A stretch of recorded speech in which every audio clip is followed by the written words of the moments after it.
Morning. We're both off to Brisbane. Thank you so much. Cheers. And because we checked in together and you're now at the front. I wish I didn't use PowerPoint, to be honest. I hate PowerPoint. But when you're educating, it helps the information stick.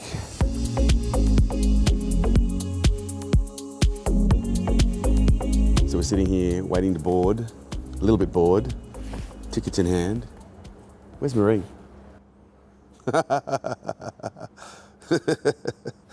I've started taking photos of the link rather than writing the link in. And so I'm noticing now a lot of people are copying that. This one was like how to make protein muffins /8957821.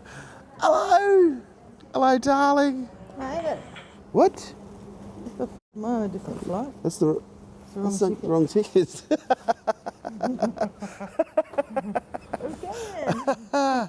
That's hilarious. Do you want to get on now or do you want to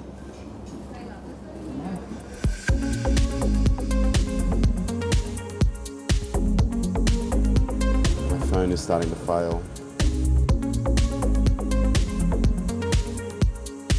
I can take two people and give them the same piece of information. One will become a raging success and build a multi-million-dollar operation, and one will sit there and whinge and bitch and moan about the whole world is against them. The only difference between those two people has nothing to do with academic qualification whatsoever, has nothing to do with ethnicity, has nothing to do with education, okay, or intellect. It has everything to do with their psychology. And your ability to control your own mind and thought processes and regulate the chemistry in your own body will be determined by your psychology and the way that you interact with your environment. 498, 186, 128, 119. You really did suck.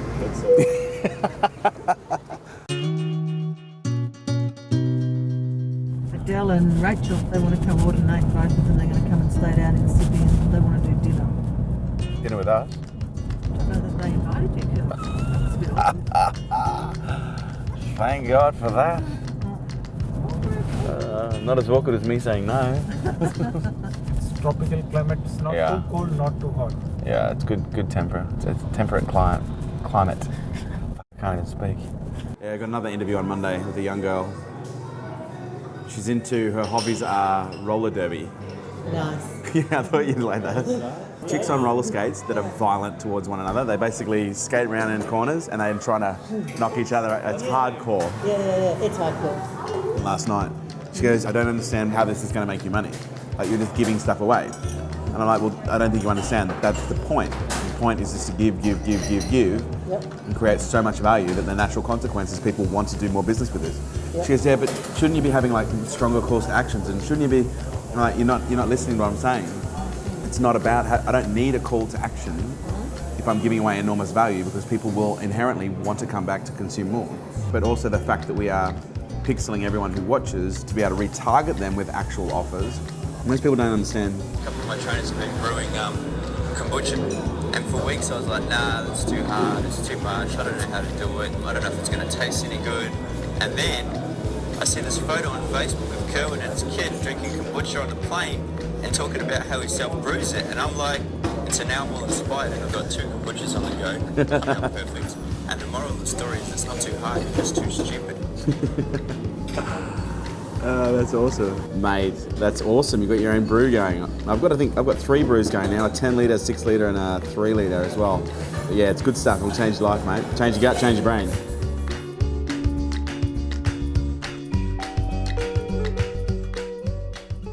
How many is it?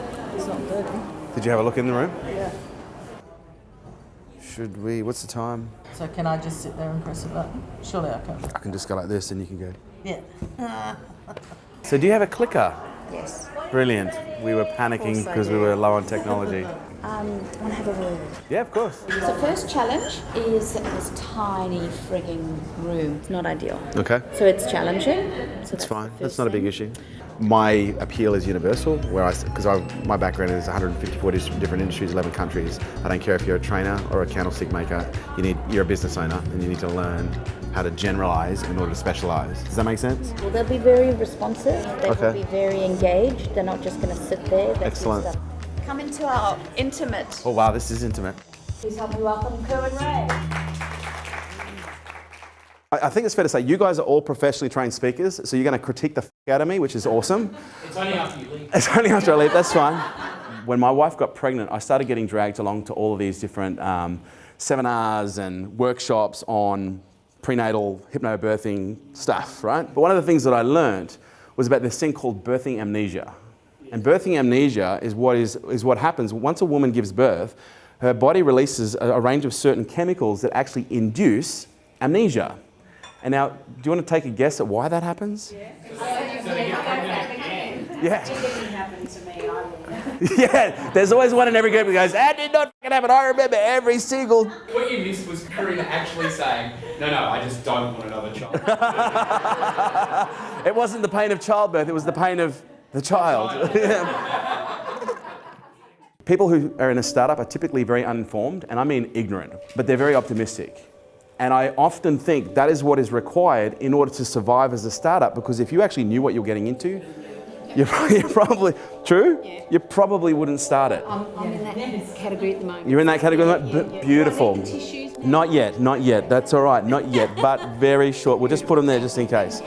But at some point during this uninformed optimistic stage, we have what's called the realization event, where you go, oh, wow, this isn't actually as easy as I thought it was going to be. And you now go, oh, fuck, maybe I shouldn't be doing this. Maybe I should go back and get a job. But then you realize, oh, hang on, I'm amazing. And it can't be me because I'm amazing. It must be the product, the service, the business, the industry, the market. And they go, well, what I'm going to do is I'm just going to go and try something else. And they start again, because I'm sure you'd agree, much like being in love, the uninformed optimistic stage is highly addictive. And who remembers that feeling? Like you can conquer, you're there now. Yes, enjoy it while it lasts, okay? And this is the thing a lot of people don't understand. I actually sell hard work. Like I'm not here to tell you that this is gonna be easy. I'm here to actually warn you and say, make sure you really wanna do this, because what you're getting yourself into is really fucking hard. So this is what I call the cycle of failure. And the cycle of failure is where you have one person that's constantly going from one new thing to another new thing because they just want that sparkly new thing. And I'm sure everybody has one of those friends that goes from relationship to relationship, and then every time, within 2 to 3 months, they get bored and then they want that new feeling again. But then at some point you mature to a point where you realize the feeling of being in love isn't actually love. The feeling of being in love is nothing more than an emotional response to a trigger that happened to feel good. But like alcohol, at some point that feeling subsides and you have to wake up and look at the person that you're sleeping next to. At some point we've got to be willing to commit and go to that next level. These realization events are the price of entry. Because every single problem you've got in your life right now is by definition a lesson that you have asked for in order to get to the next level. But because it feels uncomfortable, you go, oh, I don't fucking want this. This is unexpected. No, I want it to be all good. That's not how business is. Business isn't about giving you what you want. Business is about giving you what you need so that you can learn what it is that's required so that you can actually get what you want. We want to reject the event, and by proxy, what do we also reject? The lesson. And so it keeps repeating itself and repeating itself and repeating itself. Now, just to give you some greater context, my father was one of the top economists in the world, and my mother is a clairvoyant and a psychic. Ta-da! The marriage lasted long enough for 2 beautiful boys to come out of it, which was about 2.5 years. And well, I was the other one. Oh, that's pretty good. Do you know what I like about you? No, seriously, do you know what I like about you? Oh, I ain't got nothing, so give me something. Now, if you look at what we're doing with the social experiment, you will see no promotional material whatsoever. And in the last 3 weeks, we've distributed 10 to 15 videos, all of which are driven for one purpose only, consumption. There is no call to action, there is no offer, it's just consumption. And we have already experienced tens of thousands of dollars in business. Just from Snapchat, we've done over 100 grand in Snapchat, and I have not made one offer. All I have done is give people value. But again, this is what I'm talking about here from a social perspective is adaptability. You guys have to adapt. If you do not adapt, you will die in business in the next 3 to 5 years. But what you've got to understand is you guys have a unique competitive advantage that almost no other businesses have. Do you want to know what that is? You are, all of you, every single person in this room is a content producer. Poor old, Bill Bloggs Plumbing, he's not a content producer, he's a tradesman. He still has to work out how he's going to produce content to support his paid campaigns on social media by creating funny videos around plumbing or whatever. That's what they're going to have to do. You guys, all you got to do is stick a video camera on you every single time you go to work, and you are a content machine. You guys, every person in this room, you guys have an unfair advantage. I have an unfair advantage. I'm a content producer. Now you've just got to learn about publishing and social media.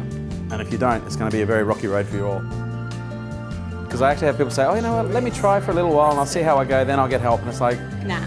you'll come back and you'll have lost all of your money, you've made all the mistakes, and you'll be bitter and skeptical. Here's the thing, I'm 53, right? In the scale of things to go, I haven't got 10 years to go. I should have. Didn't get it. Good on you. Yeah. And I'm a big fan. My transcriber's actually in Cape Town. Oh. Yeah, no, she's fantastic. I love the accent. I've all got you here today. That was how I used last time. Oh, okay. Or say, it's always in the elevator the voices start. I have never used that one. See you soon. Hi, everyone. You're awesome. Thank you for all your participation, by the way. What do we call it? How to become more attractive? Well done. Thank you. Enjoyed it. Have we met before? We might have. Where's our limo? Where's our private jet?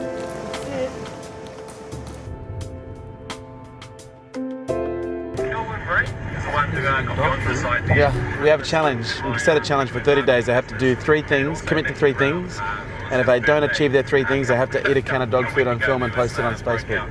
Almost 95% of the room committed to the dog food challenge. Because what I'm suggesting to you right now is these realization events don't actually have to be stressful. You know, hindsight's a beautiful thing. And who's ever had something really fucking bad happen, only 6 to 12 months, 2 years later, you look back and you go, oh, you know what? If it wasn't for that thing, I wouldn't be here. I'm so grateful for it. Who's had that, right? Imagine doing that in the moment. Waiting 2 years, imagine doing it within 30 seconds. Imagine living in a world like that, where you actually didn't resist realization, you embraced realization.